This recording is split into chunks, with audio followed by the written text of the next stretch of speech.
So this is from the teacher's point of view. I never thought I could like this again. Every morning I park the Cocoa Nerd. Remember, that's the Concorde, his car. Good as new, or at least good as 27 years old. I can't wait to get into the classroom. There's a spring in my step. I'm practically jogging. At the coffee pot in the faculty lounge, I fill the toilet bowl only halfway. I don't need coffee to stay awake. I'm firing on all cylinders, as Jumping Jake Terranova might say. Even that name doesn't sour me the way it once did. I'll never be able to forget the cheating scandal, but there's no denying the role Jake played in turning the class around. The class.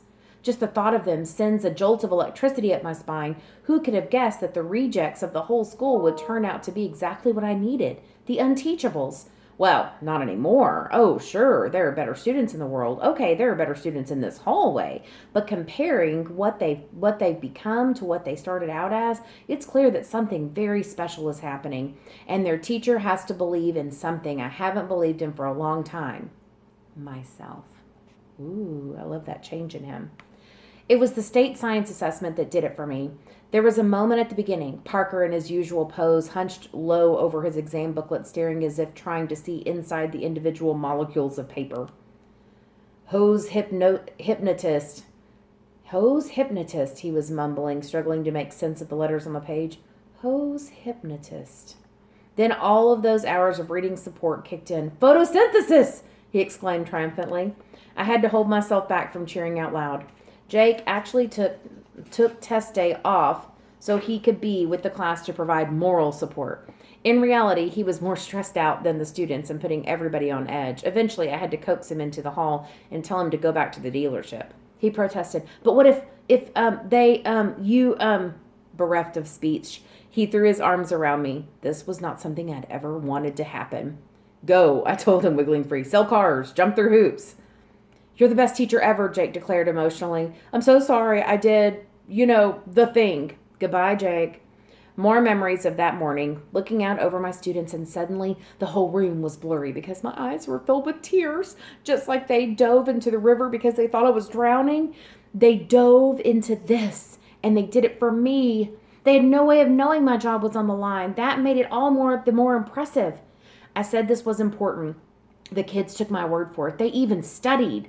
As I walked between the desks, peering over shoulders, the scratch of number 2 pencils filling in ovals made my heart swell to bursting. I knew it then, and the feeling has only gotten stronger since. I love these students. Parker, Aldo, Elaine, Barnstorm, Raheem, and Mateo, and Kiana, who, it turns out, isn't even really in this class or any class. Well, that's my fault. I'm the one who never bothered to glance at my own attendance list long enough to realize that my top student wasn't in it. How blind was I? How burned out and detached? On the other hand, who expects a kid to come to school she isn't signed up for? Her stepmother straightened everything out. Christina Vargas explains that our meeting the week after the test. Kiana's only here for a couple of months, and the registration process was too much red tape. So she blundered into your class and figured she'd be gone by the time anybody figured out she didn't belong. It's ridiculous, but almost understandable. My cheeks got hot. I suppose that doesn't make me look very on top of things.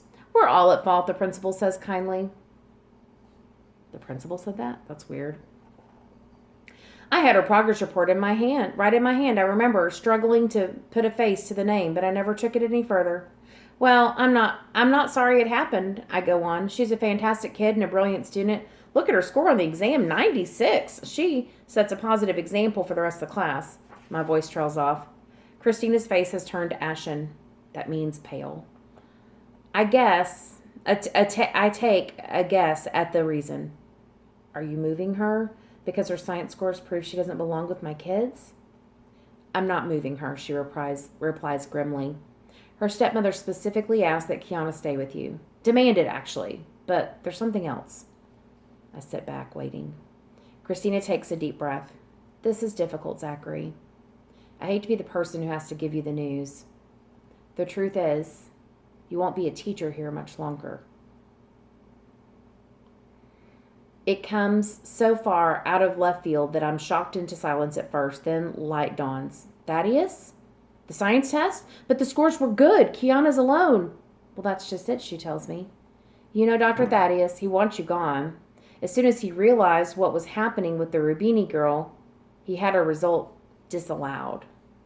That means they canceled hers. It won't count for him.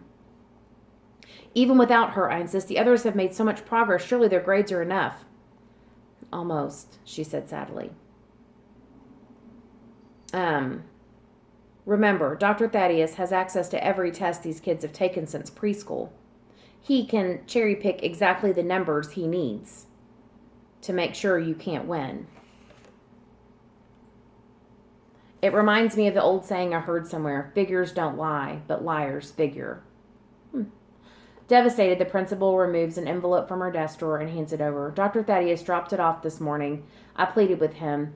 Zachary, I pointed out how close they came to making it. Even though he stacked the odds against them, I raved about how absolute zeros was expected of these kids, and so any proficiency at all is a credit to a remarkable teacher.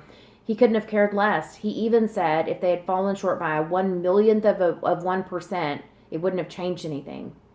She's still talking, weeping practically, but I can't make out any of it. It's like I'm in a tunnel and the echoes are rattling around but not quite reaching me. Fingers numb, I fumble the letter out of the envelope. Notice of termination. Attention, Kermit Zachary. Please be advised that pursuant to Article 12, subsection 9 of the Greenwich Teachers Association contract, your services will no longer be required as of December 22nd of the current school year. My eyes skip down the page, bouncing off terms like poor performance, unacceptable results, and ineffective educator. I can't bring myself to read it all, but the message is painfully clear. This magical semester in which I turned my own life around as much as my students was nothing but a tease. It raised my hopes, only to dash them to pieces at my feet. It restored my faith in teaching and in myself purely so the taste would be all the more bitter now. I'm fired, sacked, kicked to the curb, canned, given the boot as of December 22nd. Merry Christmas. Worst of all, my career is going to end 6 months too soon to qualify me for early retirement. Fade to black. I barely hear Christina's tearful words of sympathy as I wander out of her office. Instead of heading to room 117, I stagger through the main doors and find the parking lot. I can't face the kids, not now, when I'm so stunned. What would I say to them? How could I explain it? I don't blame them for the superintendent's malice, but how could I ever convince them that this isn't their fault? I'd have to find those words eventually, but not today. The outside world sounds different than it usually does, subdued, muffled. Somehow, my feet carry me to the Cocoa Nerd, and I climb behind the wheel. The locks haven't worked in more than a decade. The car starts in its customary cloud of burned oil. Outside, it begins to rain, and I activate the lone functioning wiper. Too bad this isn't one of the driver's side. Too bad it isn't the one on the driver's side. I squint through the water-spattered windshield. At least it's forcing me to watch the road. Otherwise, I'd probably wrap the Cocoa Nerd around a telephone pole. At the entrance to the parking lot, I signal left and press the gas. There's a loud pop followed by a clatter, and everything goes quiet. I try the key a few more times. Nothing. Not even a feeble attempt to catch. The turn signal clicks once more, and then it dies too. I get out of the car and open the hood. To my amazement, nothing's there. On closer inspection, I spy the motor lying on the pavement next to the battery, the radiator, the transmission, and a lot of other stuff that used to be attached to the car. Over a quarter century with the Cocoa Nerd, and I thought I'd seen it all. Wrong again. This is an ex-Cocoa Nerd. It's raining harder, and I'm getting soaked. There's probably something I should be doing, but what? Call a tow truck? Why, this heap of scrap metal isn't really a car anymore. Inform the school that their driveway is blocked? Well, they'll figure it out sooner or later. I flip up the collar of my jacket and start walking toward home. That's not where we thought it was going to go, is it? I'm pretty sad.